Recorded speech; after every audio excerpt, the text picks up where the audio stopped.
ñu ngi leen di nuyu di leen jaajëfal yéen ñi sur chaîne bi di xalaat TV ñu leen di dalalaat ci seen jàngatu bés bii. te nag dañuy wax ci benn mbir boo xamante ni ci tànk daganal mbiru borom ñaari tur yi Sénégal la nekk te ñun yëguñ li xew moo tax bi ñu defee woon mbiru vaccin yi ñu wax leen ni bu dëkk bi jaxasoo ba fàtte mbir yi nga xamante ni mi ngi lëmbe Sénégal ndax dëgg la actuellement coowal Sonko ak Adji Sarr moo occupé actualité mais moment boobu nga xamante ni xel yeeg xalaat yépp mi ngi braqué ci dossier boobu noonu. nguuru Sénégal mi ngi tëgg projet boo xamante ni bés bu sottee dëgg la borom ñaari tur yi ñoo ngi teg jéego yu am solo suñu réew mais seen doole de gën a bari rawatina ci instance yi nga xamante ni fa la ñuy nase ko nocc. lii ngeen di gis nii communiqué conseil des ministres bu mercredi 24 février 2021 bi ñu weesu la yàggul semaine passée dong la bu ñu ñëwee ci partie au titre des communications ñu ne ci conseil des ministres boobilee ministre bi ñu dénk wàllum yoon muy Malick Sall def na benn communication ci lu ñuy wooyee partenariat pour un gouvernement ouvert jàpp leen bu baax a baax jàpp leen bu baax expression bi parce que moo nar a nekk suñu waxtaanu tey bi def nañ ci gëstu bu yaatoo yaatu kon jàpp leen partenariat pour un gouvernement ouvert lëkkaloo ngir doxalinu réew bu ubbeeku mais ubbeeku ci lan ubbeeku ak ñan ubbeeku jëm fan lii la ñu fas yéene waxtaanee tey ndax suñu nguur tàmm nañ bu ñuy tëgg seeni projet yu safaan dañuy bàyyi ba benn coow am comme tey coowul Ousmane Sonko ak Adji Sarr ñëpp intéressé wu ci fekk boobu noonu ñoo ngi nas seeni politique yoo xamante ni dans le long terme yàq suñu askan moo ko tax a jóg. même ñun information bi daf ñu échappé woon daf ñu rëccoon mais chaîne bi léegi dafa toll foo xamante nii du ñun dong ñooy xalaat sujet yi di ko proposer dafa am ay abonnés yoo xamante nii ni ñuy gëstoo ñoom it noonu la ñuy defee seeni gëstu ñoo ngi fépp di topp anam gi ñu yoree réew mi. yenn information yoo xam ni parfois duñ ci bàyyi xel ñoom ñoo ñu koy baaxee ñu gëstu ko xóotal ko yaatal ko ba sénégalais yëpp mën cee jot.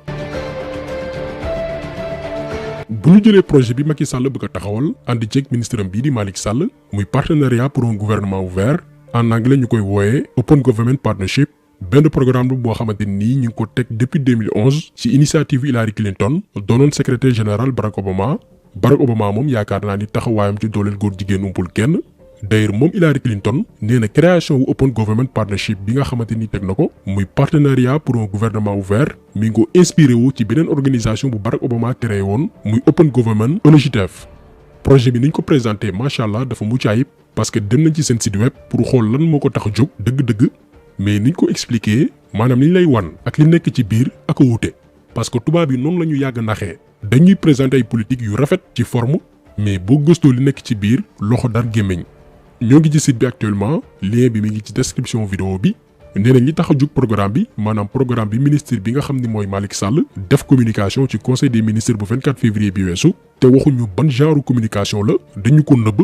mais ñun dem nañ ci ñi leen imposer genre politique yi site baa nekk nii nee nañ li tax a jug programme bi mooy boole ñëpp ci anam gi réew mi di doxee rax ci dolli yemale dàq lépp luy boddi wante ndax nee nañ bu ñëpp dugalee seen loxo ci doxalinu réew mi rawatina jigéen yi. daañu gën a mën a ñoŋal liggéeyu gouvernement mi teg ci askan wi day mën di caytu yorin wi boole ci di indi xalaatam ak gis-gisam lii moom macha allah amul dara luñ ci mën a wax fexe ba askan wi di mën di caytul boppam yorinu réew mi décision bu baax a baax la mais bu leen ko tàyyi nañu dem gëstu lan moo nekk ci biir bu ñu yem rek ci forme bi nañu dem dans le fond. bu ñu ñëwee ci dëgg-dëgg programme bi nee nañ ouverture gouvernement porox ndollu la ngir teg jéego yu am solo ci yemale góor ak jigéen waaye itam dàq lépp lu mën a gàllankoor askan wi mën a jot ci xibaar yi ñeel doxalinu réew mi wala mën ci dugal loxoom. ñu daal di ñëwaat ne jigéen yi jànq yi ak kuréel yi ñuy woowee LGBTQIA gars yi léegi yamatuñ ci LGBT mais dañ cee dolli leneen mu nekk LGBTQIA maanaam góor jigéen jigéen ak jigéen yi sëy. ñi nga xam ne bu leen neexee sëy góor wala sëy jigéen amuñ choix ça dépend ci seen pulsion ñi nga xam ne dañoo soppi seeni awra ak ñu yor melokaanu góor wala jigéen mais beneen xeetu awra la ñu am ak ñi nga xam ne ñoom nee nañ xamaguñ luñ doon décidé guñ ba xam góor la ñu war a nekk wala jigéen gars yi fii lañ toll léegi ci mbon léegi nee nañ xeetu doomi aadama yi yëpp ci partenariat pour un gouvernement ouvert dañoo war a yem ak kàddu képp ku doxalinu réew mi ñor lii mooy Open Government Partnership bi Macky Sall bëgg dugal Sénégal te sàkku ci Malick Sall di ministère bi ñu dénk wàllum yoon def ci communication ci conseil des ministres bu 24 février bi ñu weesu. ban xeetu communication leeraluñ ko sénégalais yi mais ñun comme ni ñu tàmm di ko defee chaque fois dem nañ gëstu programme boobu noonu mooy lan dans la forme niñ ko présenté mooy fexe ba ku nekk ci askan wi dugal loxoom ci yorinu réew mi muy lu baax a baax mais dans le fond boo demee ba ci biir waxuma la daganal mbiru borom ñaari tur yi mais dañuy am bar ci fu ñuy nasee ko nocc maanaam dootuñu daw di làqu ñoom ñooy décider à notre place fii la ñu nar a jëm góor jigéen yi dañu teewal conseil des ministres bu dee ni sax conseil des ministres amul déjà ay góor jigéen dañu teewal assemblée di am baat ci biir réew mi fii la Sénégal nar a jëm. léegi lan moo tax ñu bàyyi ba période bii balaa ñuy ñëw ci lan moo tax programme bi amul benn njariñ mais lu tax Macky Sall bàyyi ba instant bii di dooru dugal Sénégal ci partenariat pour un gouvernement ouvert programme boo xam ni existe na depuis 2011. xam nga Donald Trump moom bi mu faloo woon dafa ne réewu Afrique yi jël leen seen destin en main liggéey leen te bàyyi yalwaan biñ ko falee dafa ni moom américains yi ñoo ko ñor moom loolu moo newoon politique am moo tax bi mu waxee woon ni dëkku Afrique yi vous êtes des pays de 3 points de suspension xam ngeen li ñu bëgg a wax ñun métti wuñu woon li tax métti wuñu mooy bukki bu yabee waxambaane ca doxin wala ñun ñoo amul fulaay liggéey lu dul wër di yalwaan léegi moom Donald Trump au lieu que mu nekk di taxawaalu Afrique di ñu imposer ay mbiru góor jigéen comme ni ko Barack Obama doon defee daf ñu ne liggéey leen ñeneen ñi nekk di jooy mel ni bu ñu bàyyee dañuy torox léegi Joe Biden ñëw ñu jubilé Macky Sall moom avant sax ñuy fësal résultat officiel yi la def tweet di féliciter Joe Biden ak yeneen sénégalais yi nga xamante ni ils n'ont rien compris ba ñu jubilé période boobu noonu lañ leen waxoon ni ñoo ngi tàcc suñu musiba ndax waa ji taalibe Dajjal la boo xamante ni li gën a am solo ci politique am moo nekk daganal mbiru góor jigéen pas aux États-Unis seulement mais ci àdduna wërngal këpp bi ñuy wax lii c'était le 9 novembre 2020 am na sax ñu waxoon ni dafa teel dañoo teel a wax nañu bàyyi ba si kanam xool naka lay doxalee parce que ñu bari comprendre ñu ni Joe Biden kuréelu seytaane yi gën a mag ñoo ko ngemboon Donald Trump par force dafa doon abale ndax dernier discours am yi arrangé wu lobby yu mag yi bu defoon recours ba 2022 du toogaan Maison Blanche ndax defetam dañ ko préparé woon il fallait que mu dem Joe Biden installé wu benn ci premier discours am yi mooy partagé woon nañ ko suñu page Facebook. My administration is committed to rebuilding our partnership around the world and re-engaging with international institutions like the African Union. We must all work together to advance our shared vision of a better future of growing trade and investment that advances prosperity for all our nations, a future that advances lives of peace and security for all our citizens, a future committed to investing in our democratic institutions and promoting the human rights of all people, women and girls, LGBTQ and nee na yéene mooy feddaliwaat coloré digganteeg suñu réew yi ñun Afrique rawatina sàmm ak yelleefu jigéen yi ak borom ñaari tur yi maanaam moom daf ñu sax yàpp lii mi ngi ko wax début février ñu yaakaar ni fa la yam quelques jours après mu ne sax léegi dëkk yi nga xamante ni dañuy néewal doole ak fitnaal borom ñaari tur yi daañu rëq seen digg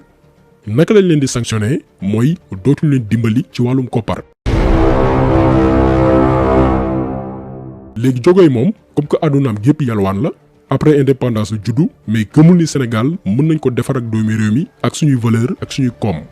il fallait que mu woon gars yi ne Sénégal mi ngi ci tànk dooleel borom ñaari tur yi pour bañ a bokk ci sanction wu Joe Biden yi bëgg ci ndimbal yi te tàmbaliwu ko tey Macky Sall depuis ba mu faloo dafa tëgg ay loi teg ay institution ngir dooleel borom ñaari tur yi daañ ci revenir